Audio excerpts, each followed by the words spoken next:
सो hi dear friends, कैसे हो आप सब। आई होप आप सब अच्छे ही होंगे। हमने लास्ट लेक्चर में डिस्कस किया था फार्माकोकाइनेटिक्स के दो टॉपिक्स। उनमें से एक तो था एब्जॉर्प्शन, जो आपने देखा कि जब कोई हम ड्रग लेते हैं ऑरली, वो हमारे बक्कल कैविटी माउथ से होते इसोफेगस में जाती है और स्टमक की लाइनिंग से इंटेस्टाइन की लाइनिंग से ड्रग एब्जॉर्ब होके सिस्टमैटिक सर्कुलेशन में जाती है। इतना उस दिन हमने डिस्कस किया था। और मैंने ये भी साथ साथ में बताया था कि जो एसिडिक ड्रग्स होती हैं वो स्टमक से एब्जॉर्ब होती हैं, क्योंकि स्टमक का जो मीडियम होता है वो एसिडिक होता है।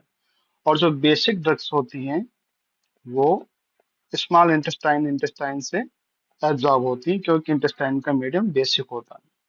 तो सेम मीडियम में एब्जॉर्प्शन होता है, ये मैंने बताया था आपको। उसके बाद हमने डिस्कस किया था कि ये जो पोर्टल सिस्टम है सर्कुलेशन का, सारा गैस्ट्रिक जूस ड्रेन होके इन पोर्टल वेन्स में आता है और यहाँ से होते लीवर में जाता है। और लीवर जो कि हमारा मेटाबॉलिक ऑर्गन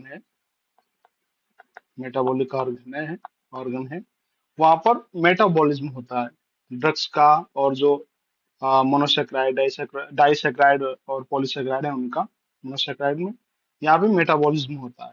तो ड्रग्स का मेटाबॉलिज्म लीवर में होता है, हमने ये भी बताया था। हमने कहा था कि कोई ड्रग अगर हम orally ले रहे हैं तो स्टमक में जाएगी, इंटेस्टाइन में जाएगी, फिर उसके बाद all the drug drain into portal vein, liver से इंफीरियर वेना केवा होते हैं पूरे, फिर साइट ऑफ एक्शन में जाएगी। इंफीरियर वेना केवा से होती है साइट ऑफ एक्शन पे जाएगी, हमने ये डिस्कस किया था।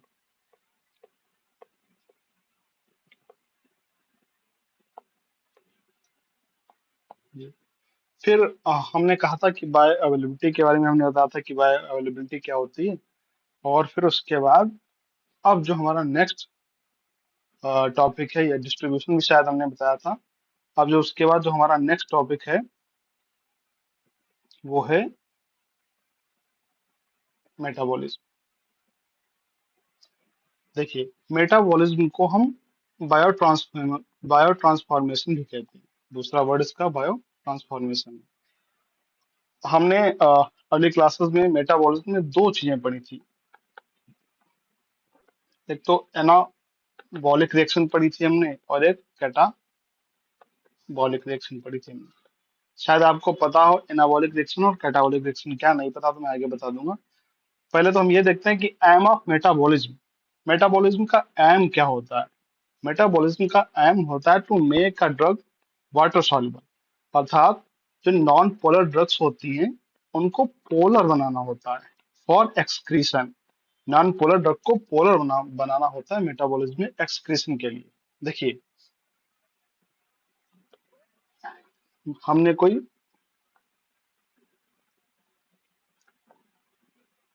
ड्रग ली, ठीक है, हमने कोई ड्रग ली, ईसोफेगस से होती है ड्रग, अंदर आई, यहाँ स्टमक में आई, और फिर यहाँ से ड्रग एब्जॉर्ब होके सिस्टमैटिक सर्कुलेशन में गई। ठीक, सिस्टमैटिक सर्कुलेशन में जाने के बाद ड्रग ने साइट ऑफ एक्शन पे काम किया, अपना साइट ऑफ एक्शन पे काम किया। साइट ऑफ एक्शन पे काम करने के बाद ड्रग को एक्सक्रीट होना है। अब ड्रग को एक्सक्रीट होना है तो ड्रग को नॉन पोलर से पोलर फॉर्म में बदलना होगा। नॉन पोलर यानी कि H plus ion, x minus ion, ये हो गया नॉन पोलर पार्ट, ये हो गया पोलर पार्ट, और ये हो गया नॉन पोलर पार्ट। तो जो हमारी ड्रग है उसको सिस्टमेटिक सर्कुलेशन से साइट ऑफ एक्शन पे जा रही है। साइट ऑफ एक्शन पे जाने के बाद उसने अपना काम किया, अब उसको हमारी बॉडी से बाहर जाना है तो उसको एक्सक्रीट होना होगा। एक्सक्रीट होने के लिए ड्रग पहले तो लीवर में जाएगी, अगर वो नॉन पोलर है तो।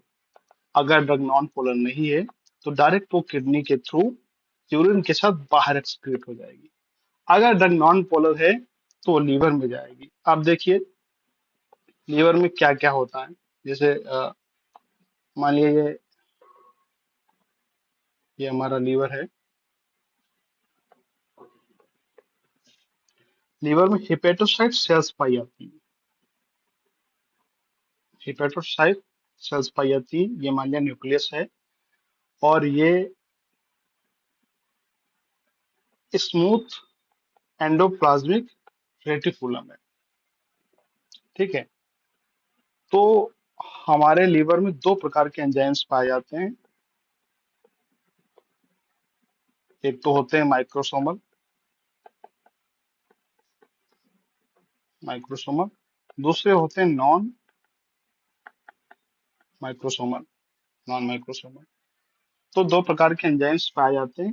तो जो माइक्रोसोमल एंजाइम्स होते हैं वो inside inside the smooth endoplasmic reticulum, वो स्मूथ एंडोप्लाज्मिक रेटिकुलम के अंदर पाए जाते हैं।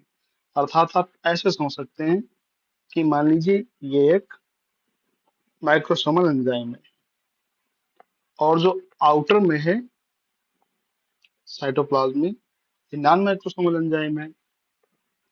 अब इन एंजाइम्स का काम है कि हमारी ड्रग को नॉन पोलर से पोलर में बदलना, नॉन पोलर ड्रग को पोलर में बदलना।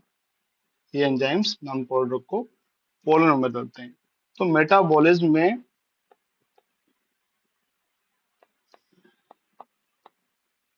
यहाँ पे दो रिएक्शंस होती हैं।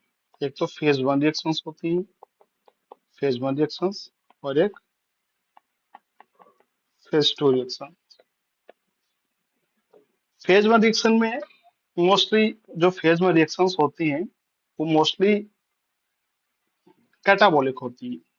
अब यहाँ पे हम आपको आगे बताते हैं। जो फेज वन रिएक्शंस होती हैं वो कैटाबॉलिक होती है।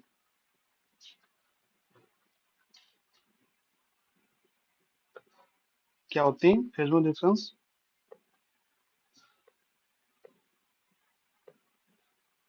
Wait a second.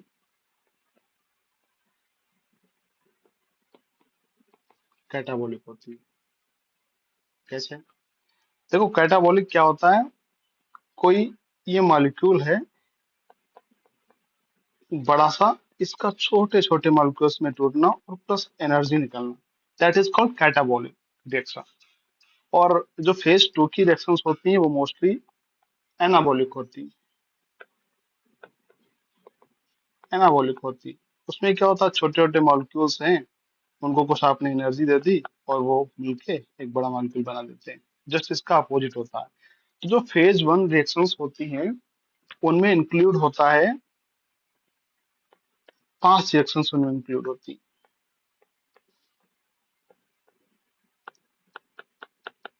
Oxidation most common है, फेज वन की रिएक्शन। दूसरी होती है रिडक्शन। तीसरी होती है हाइड्रोलिसिस, हाइड्रोलिसिस। चौथी होती है साइक्लाइजेशन। और पांचवी होती है डीएमिनेशन। फेज टू में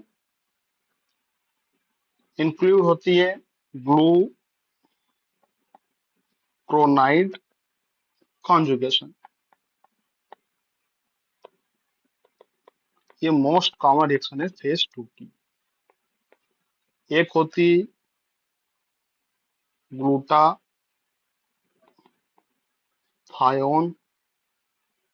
कॉन्जुगेशन। एक होते एसिटाइलेशन, एसिटाइलेशन। एक होती है मेथाइलेशन और एक होती है रिएक्शन सल्फेट कॉन्जुगेशन। जो फेज वन की रिएक्शंस होती है मोस्टली कहाँ पे होती है? माइक्रोसोम में, माइक्रोसोमल होती है। क्या होती है? माइक्रोसोमल होती है mostly.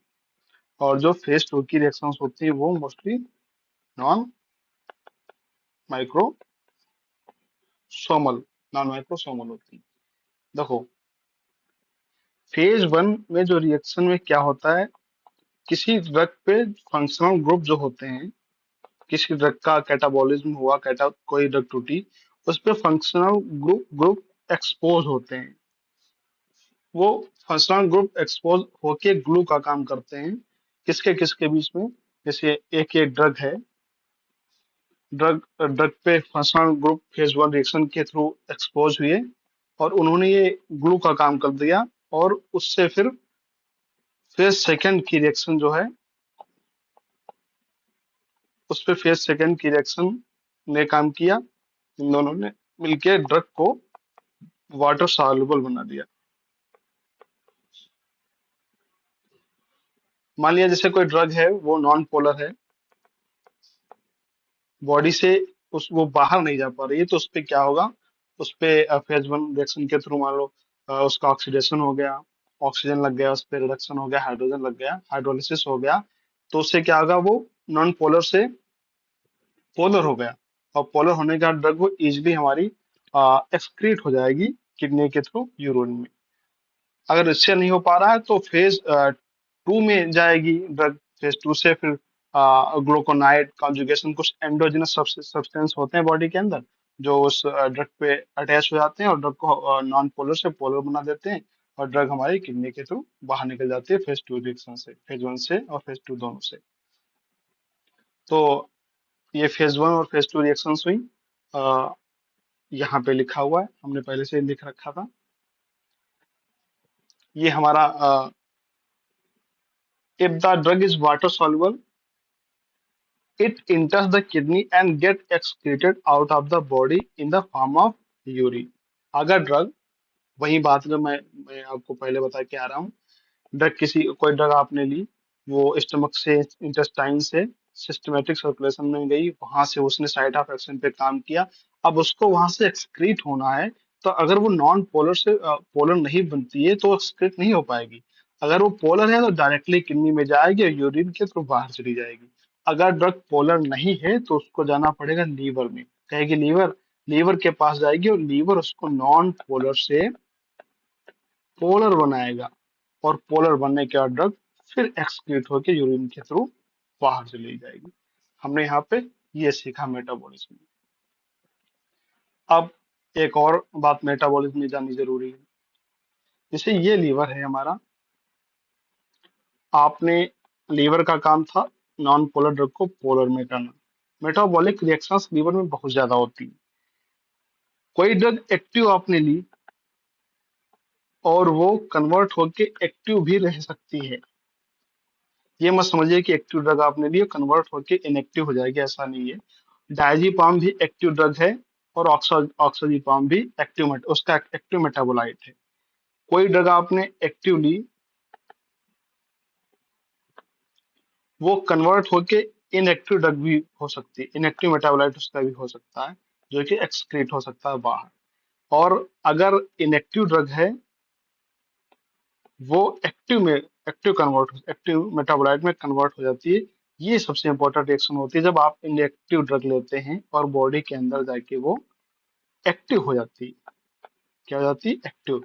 That these drugs are called prodrugs. कुछ फेमस एग्जांपल्स हैं प्रोडक्ट्स के। मैं आपको वो एग्जांपल्स, वो निमोनिक्स, जो यहाँ पे कुछ इंपॉर्टेंट बातें हैं, वो लास्ट के लेक्चर में आपको एक साथ सब कुछ बता दूंगा। प्रोडक्ट्स जो हैं, एक इम्पोर्टेंट न्यूमेनिक है, उसके थ्रू आपको मैं याद करवा दूंगा। तो इनएक्टिव, आपने कोई ड्रग ली, वो इनएक्टिव फॉर्म में थी बाहर, और वो लीवर के अंदर मेटाबोलाइज होकर एक्टिव फॉर्म में हो गई, ये भी संभव है। और इसके बहुत महत्वपूर्ण एग्जांपल्स हैं, मैं वो आपको बाद में करवाऊंगा। ये हो गया हमारा मेटाबॉलिज्म। तो मेटाबॉलिज्म में हमने क्या क्या देखा, एक बार क्विक रिकॉल कर लेते हैं, जो कि जरूरी है शुरुआत से।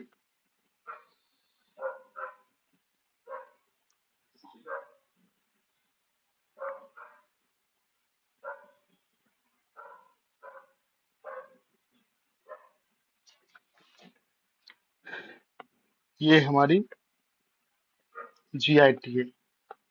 Gastro intestinal tract.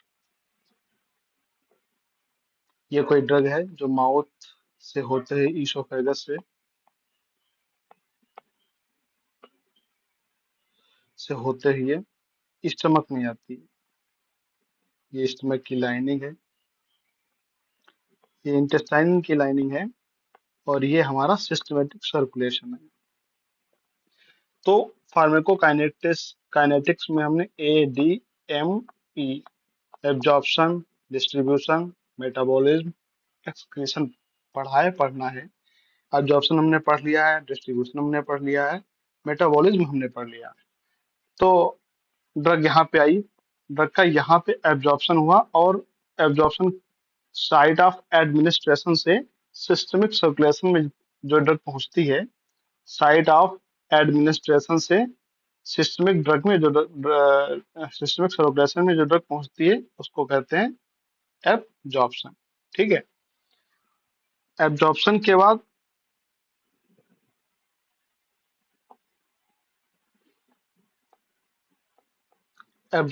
बाद जो ड्रग साइट ऑफ एक्शन में टिश्यूज में, जो साइट ऑफ एक्शन है, ड्रग का साइट ऑफ एक्शन है, वहां इसकी इतनी मात्रा पहुंचती है, दैट इज कॉल्ड डिस्ट्रीब्यूशन। क्या कहलाता है? डिस्ट्रीब्यूशन। डिस्ट्रीब्यूशन के बाद ड्रग को एक्सक्रीट होना होता है। जैसे कोई भी चीज जब आप लेते हैं बॉडी में, तो उसको बॉडी से बाहर निकालना भी पड़ता है। तो ड्रग को एक्सक्रीट होना है किडनी के थ्रू बाहर। अगर ड्रग नॉन पोलर है तो उसको पोलर होना पड़ेगा, जो कि ये प्रोसेस नॉन पोलर से पोलर होना ड्रग का कहलाएगा मेटाबॉलिज्म। ये होगा लीवर में, ये होगा मेटाबॉलिज्म लीवर में, ये हमने देखा। अगर ड्रग पोलर है तो वो डायरेक्टली यहाँ से साइट ऑफ एक्शन से किडनी के थ्रू बाहर चली जाएगी। अगर ड्रग नॉन पोलर है तो उसको लीवर में जाना होगा, लीवर में नॉन पोलर से पोलर में कन्वर्ट होना होगा, फिर उसके बाद किडनी में आके वो यूरिन के थ्रू आउट ऑफ बॉडी हो जाएगी। हमने इतना जाना। अब हम मूव करते हैं अपने नेक्स्ट टॉपिक पे, दैट इज कॉल्ड एक्सक्रीशन।